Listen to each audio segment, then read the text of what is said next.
గాంధీనగర్లో పెట్టి విచారణ పేరుతో దాదాపు ఇటువైపు కార్యకర్తలు ప్రజలందరినీ కూడా ఎక్కడికక్కడికి అరెస్టులు చేయడం అష్టదిగ్బంధం చేస్తూ కూడా నంది హిల్స్ చూశారు. దీన్ని ఏ విధంగా చూడొచ్చు? ఇది ఖచ్చితంగా ఏదైతే ఆ నోటీసెస్కే లీగల్ శాంటిటీ లేదు. Both the notices are void. ఎందుకంటే 160 సిఆర్పిసి చాలా క్లియర్గా చెప్తుంది, అబోవ్ 65 years ఉన్న పర్సన్కి వేర్ ఎవర్ హీ రిసైడ్స్ అక్కడికి వెళ్ళి వాళ్ళు ఎగ్జామిన్ చేయాలి. సార్ ఇచ్చిన రిప్లై నోటీస్లో చాలా క్లియర్గా నేను ఎర్రవల్లిలో ఉంటున్నాను, సో ఎర్రవల్లి నేను address, all further communication must be served on that address అని చాలా క్లియర్గా చెప్పారు. చెప్పిన తర్వాత కూడా హై హ్యాండెడ్లీ అట్లా వచ్చేసి వెరీ నెక్స్ట్ డే నేను 30th రోజు నైట్ 9 PM వచ్చి ప్రకారం చెల్లదు. సెక్షన్ 62 ప్రకారము ఇలా గోడల మీద అతికించడం అనేది కరెక్ట్ కాదు. పర్సనల్ నోటీస్ ఇవ్వాలి. 62 of CRPC clearly says that the police has to issue personal notice and they have to take the acknowledgement. So ఆ పని కూడా చేయలేదు. సో ఇవన్నీ చూస్తుంటే ఈ వైఖరి ఏదైతే ఉందో ఖచ్చితంగా వాళ్ళు రూల్ ఆఫ్ లాని ఫాలో అవ్వట్లేదు. ఇది ప్రజాస్వామ్యానికి వ్యతిరేకం.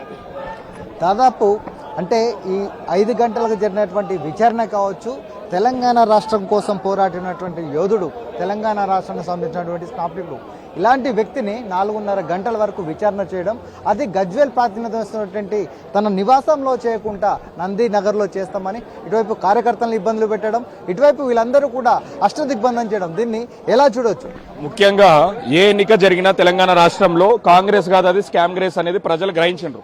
కేసీఆర్ గారు ఏదైతే చేసినరో దానికి డబల్ చేస్తామని చెప్పి మోసగించి, ప్రజలను మోసగించి దొడ్డిదారిన అధికారంలోకి వచ్చినటువంటి బీజేపీ అలియాస్ కాంగ్రెస్ అక్రమ సంతానమే ఈ రేవంత్ రెడ్డి. ఈ రోజు కేసీఆర్ లాంటి ఒక వ్యక్తి ఎవరైతే తెలంగాణ అనేటువంటి పదం నిషేధింపబడినప్పుడు అసెంబ్లీలో ఆ పదాన్ని ఎత్తి చూపి తెలంగాణ రాష్ట్ర సాధన కోసం నడుముగట్టి తెలంగాణ రాష్ట్రాన్ని సాధించడమే కాదు, సాధించిన తెలంగాణని 9 సంవత్సరాలు కూడా బంగారు తునకగా తయారు చేసే విధంగా తను ఆర్నిశలు కష్టపడ్డటువంటి వ్యక్తి. ప్రపంచ పటంలో కూడా 29 రాష్ట్రాల్లో 29వ రాష్ట్రం తెలంగాణనే నంబర్ 1 గా తీర్చిదిద్దినటువంటి కేసీఆర్ గారికి ఈ రోజు ఫోన్ ట్యాపింగ్ ఏదైతే ఇంటెలిజెన్స్ కి డీజీకి ఉండేటువంటి ఇది ఉంటుందో దాన్ని రాజకీయానికి అంటగడుతూ జరగని ఫోన్ ట్యాపింగ్ ని జరిగినట్టుగా చూపించి దోషులుగా చిత్రీకరించి చూపించే ప్రయత్నం చేస్తున్నారు. ఈ రోజు రేవంత్ రెడ్డి ఎవరి మీద అయితే మచ్చేసినరో ఉద్యమకారుడి పైన, ఉద్యమ నాయకుడి పైన, తెలంగాణ జాతి పిత పైన, కేసీఆర్ పైన, ఈ రోజు తెలంగాణ అంటేనే 4 కోట్ల ప్రజలకి ఒక అస్తిత్వం కేసీఆర్ గారు. అలాంటి కేసీఆర్ గారి పైన ఆరోపణలు వేయడం అనేది రేవంత్ రెడ్డి పతనానికి ఆరంభం. ఇది ఎవరు కూడా తెలంగాణ ప్రజలు సమర్థించరు. ఎందుకంటే జరిగిన స్కామ్ల మీద మాట్లాడుకోవాలంటే సిట్, ఈరోజు పోలీసు కూడా కాంగ్రెస్ అలియాస్ స్కామ్ గ్రేస్ అనేటువంటిది సిట్ విచారణ పోలీసు వాళ్ళు చేయాల్సింది ఎవరి మీద? కోల్ స్కామ్ మీద సిట్ విచారణ చేయాలి. లేదంటే వాళ్ళ మంత్రుల మధ్యలో ఒక కొండా సురేఖ ఎవరైతే మంత్రి ఉన్నారో వాళ్ళ బిడ్డ స్వయంగా వచ్చి క్లియర్ గా చెప్తుంది వాటాలల్లా ఇబ్బందులు జరుగుతున్నాయని చెప్పి దానిపైన జరగాలి. కానీ ఈరోజు అక్రమంగా కేసీఆర్ గారి పైన ఈరోజు విచారణకు పిలవడం ఆయన రాజకీయ సమాధి కట్టుకోవడంతో సమానం. రేవంత్ రెడ్డి యొక్క పతనం ఈరోజు మొదలైంది. ఈరోజు తెలంగాణలో ప్రతి బిడ్డ యొక్క రక్తం ఉడుకుతుంది. ఖచ్చితంగా తెలంగాణ ప్రజలు రేవంత్ రెడ్డికి, కాంగ్రెస్ ప్రభుత్వానికి తగిన గుణపాఠం చెప్తారనేటువంటిది క్లియర్ గా కనబడుతుంది. ముఖ్యంగా చూసుకున్నట్లయితే బీఆర్ఎస్ పార్టీకి సంబంధించినటువంటి నేతలందరూ కూడా ఇప్పటికే కేసీఆర్ అపవాదం చేశాడు. ఇప్పుడు పోలీసులు ఇక్కడ చేస్తున్నటువంటి అంటే ఏదైతే సిట్టు విచారణ ఉందో ఆ సిట్టు విచారణ అనేది ఏ విధంగా చూడటం, ఇప్పటికే మనం విజువల్లో చూసుకున్నట్లయితే బీఆర్ఎస్ అధినేత కేసీఆర్ అంటే దాదాపు ఇక్కడికి ఉదయం 12 గంటల 50 నిమిషాలకు వచ్చినటువంటి తెలంగాణ తెలుగు బయలుదేరుతున్నారు అనేది మనం విజువల్లో చూడవచ్చు. దాదాపు ఇటువైపు వచ్చేసి బీఆర్ఎస్ పార్టీ నేతలు కావచ్చు, కార్యకర్తలందరూ కూడా దాదాపు సార్కు అభివాదం చేస్తూ కూడా బయటికి వెళ్ళడానికి కూడా సిద్ధంగా ఉన్నారు. దాంతో పాటుగా మనము బీఆర్ఎస్ కేసీఆర్ సంబంధించినటువంటి కాన్వాయ్ను కూడా అంతా అలర్ట్ చేస్తున్నారు.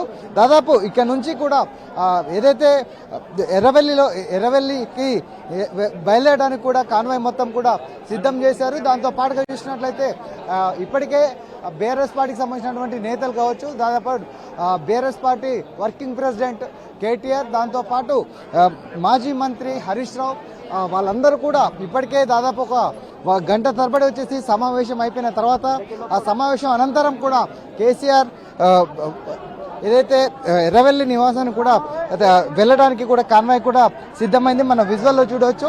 దాంతో పాటుగా ఇప్పటికీ ఇంత దాదాపు 4 గంటల 5 గంటల కాంచి జరిగినటువంటి విచారణ కావచ్చు, దాంతో పాటు ఇప్పటికీ గంటన్నర కాంచి కూడా తండోపతండాలుగా బీఆర్ఎస్ పార్టీకి సంబంధించినటువంటి కార్యకర్తలు కూడా ఇక్కడ వస్తే సార్ కావాలి, దాంతోపాటు కారు కావాలి, జై కేసీఆర్, జై జై కేసీఆర్ అనుకుంటా నినాదాలు చేస్తూ కేసీఆర్ కోసం కూడా వెయిట్ చేస్తున్న పరిస్థితి కనబడుతుంది. మనం విజువల్లో చూసినట్లయితే ఇప్పటికే ఏదైతే నందినగర్ నివాసం వద్ద శ్రీనివాస్ గౌడ్ కావచ్చు, మధునచారి, దాంతో పాటుగా బీఆర్ఎస్ వర్కింగ్ ప్రెసిడెంట్ కేటీఆర్, హరీష్ రావు వీళ్ళందరూ కూడా అక్కడ దాదాపు సమావేశం జరిగింది. సమావేశం అనంతరం కూడా వెళ్ళడానికి బీఆర్ఎస్ అధినేతకు సంబంధించినటువంటి కాన్వాయ్ కూడా సిద్ధమైంది, బయలుదేరడానికి కూడా సిద్ధంగా ఉన్నాడు.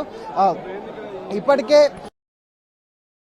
అభివాదం చెప్పడానికి దాదాపు 1000 మంది ఇక్కడికి వచ్చేసి సిద్ధంగా ఉండి సార్ కోసం కూడా వెయిట్ చేస్తున్నటువంటి పరిస్థితిని మనం విజువల్లో చూడవచ్చు. ముఖ్యంగా ఏదైతే ప్రజలందరూ దాదాపు ఉదయం నుంచి కూడా ఉత్కంఠభరితంగా దాదాపు ఉదయం 7 గంటల నుంచి కూడా ఈ సిట్ విచారణకు సంబంధించిన ఏదైతే విచారణ ఉందో ఈ రోజు ఉందండి తెలిసిన తర్వాత కూడా ఉంది.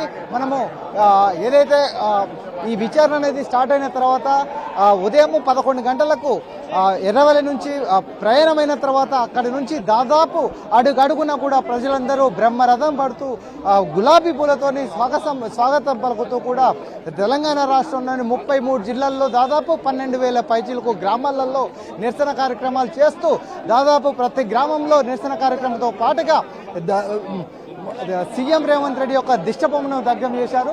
మనము విజువల్లో చూసుకున్నట్లయితే బీఆర్ఎస్ అధినేత, BRS party working president KTR, Harish Rao, దాంతోపాటుగా శంబీపురి రాజు వాళ్ళందరూ కూడా బయటికి వస్తున్నారు. దాంతో పాటు ఏదైతే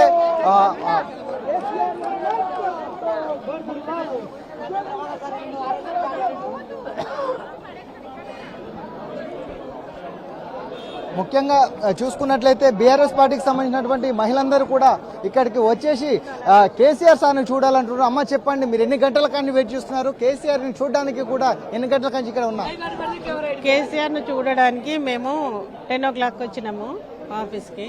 ఇప్పుడు ఇక్కడ కలుస్తాడేమో అని వచ్చినాము. ఈ విచారణ ఎలా చూడొచ్చు?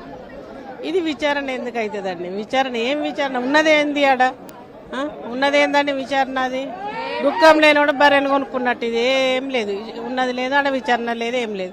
ఏదో వాళ్ళకి గౌరవం ఇవ్వాలి కాబట్టి ఇచ్చడమే, కానీ ఆడ ఏం లేదండి. ముఖ్యంగా ఏదైతే ఈ విచారణ ఉందో ఈ విచారణ దాదాపు 4 గంటల 50 నిమిషాలు జరిగిన తర్వాత కూడా ఇప్పటికే దాదాపు పార్టీకి సంబంధించినటువంటి నాయకులతో పాటుకొచ్చేసి బీఆర్ఎస్ అధినేత కూడా ఎర్రవెల్లి గ్రామానికి వెళ్ళబోతున్నారు. దానికి సంబంధించినటువంటి కాన్వాయ్ నేను కూడా ఎక్కడికక్కడికి సిద్ధం చేసిన తర్వాత కూడా కార్యకర్తలందరూ కూడా భారీ ఎత్తున ఇప్పటికీ దాదాపు 1.5 గంటల కాంచి జరిగిన తర్వాత కూడా కార్యకర్తలందరూ కూడా దాదాపు మళ్ళీ కేసీఆర్ సార్ వచ్చి బయటకు వచ్చిన తర్వాత చూడడానికి అందరూ కూడా సిద్ధమైనట్టుగా కూడా కనబడుతుంది. ముఖ్యంగా ఏదైతే హరీష్ రావు, దాంతో పాటుగా బీఆర్ఎస్ వర్కింగ్ ప్రెసిడెంట్ కేటీఆర్, దాంతో పాటుగా మాజీ మంత్రులు, ఎమ్మెల్యేలు వాళ్ళందరూ కూడా దాదాపు కొంతమంది వెళ్ళినప్పటికీ ఇంకా పల్లా రాజేశ్వర రెడ్డి లాంటి వ్యక్తులు కూడా ఇక్కడే వెయిట్ చేస్తున్నారు. దాంతో పాటుగా కాన్వాయ్ వెళ్ళిన తర్వాత కూడా ఇక్కడే వెళ్తున్నారు. దాదాపు మనం విజువల్లో చూసినట్లయితే దాదాపు 1000 మంది వరకు కూడా ఇంకా ఇక్కడ బీఆర్ఎస్ పార్టీ అధినేత కేసీఆర్ నందినగర్ ఏదైతే నివాసం ఉందో ఆ నివాసం దగ్గరే మొత్తం కూడా ఇక్కడ కనబడ్డ పరిస్థితి కనబడుతుంది. ముఖ్యంగా చూసుకున్నట్లయితే ఎవరైతే ఇక్కడికి వచ్చిన వాళ్ళలో కూడా అన్న మీరు ఎక్కడి నుంచి వచ్చారు, దాదాపు ఎన్ని గంటల కంచి కూడా కేసీఆర్ యొక్క 5 గంటల నుండి వెయిట్ చేస్తా ఉన్నాం కేసీఆర్ గారు చూద్దామని. ఆ సిట్టు అక్రమ కేసులు పెట్టి కేసీఆర్ గారి ప్రతిష్టను భంగపరిచే విధంగా 14 సంవత్సరాలు అద్భుతమైన పాలన అందించిన కేసీఆర్ గారిని వారి ప్రతిష్టకు భంగం కలిగించే విధంగా అడ్డగోలు కేసులు పెట్టి కక్ష సాధింపు చర్యలకు రేవంత్ రెడ్డి గారి ప్రభుత్వం పాల్పడుతుంది. తప్పకుండా తెలంగాణ ప్రజల చేతిలో రేవంత్ రెడ్డి శిక్ష. ముఖ్యంగా చూసుకున్నట్లయితే బీఆర్ఎస్ పార్టీ అధినేత కేసీఆర్ యొక్క కాన్వాయ్ అనేది కూడా కిందికి రావడం జరిగింది. దాంతో పాటుగా ప్రజలందరూ కూడా భారీ ఎత్తున ఇక్కడికి వచ్చేసి అభివాదం చెప్తూ జై కేసీఆర్, జై తెలంగాణ అంటూ కూడా నినాదాలు చేస్తున్నారు. కేసీఆర్ కు సంబంధించినటువంటి కాన్వాయ్ కూడా వెళ్ళడానికి సిద్ధమై కూడా బయటకు వచ్చారు. మనము విజువల్లో చూసినట్లయితే కేసీఆర్ యొక్క వాహనం అనేది కూడా బయలుదేరుతుంది.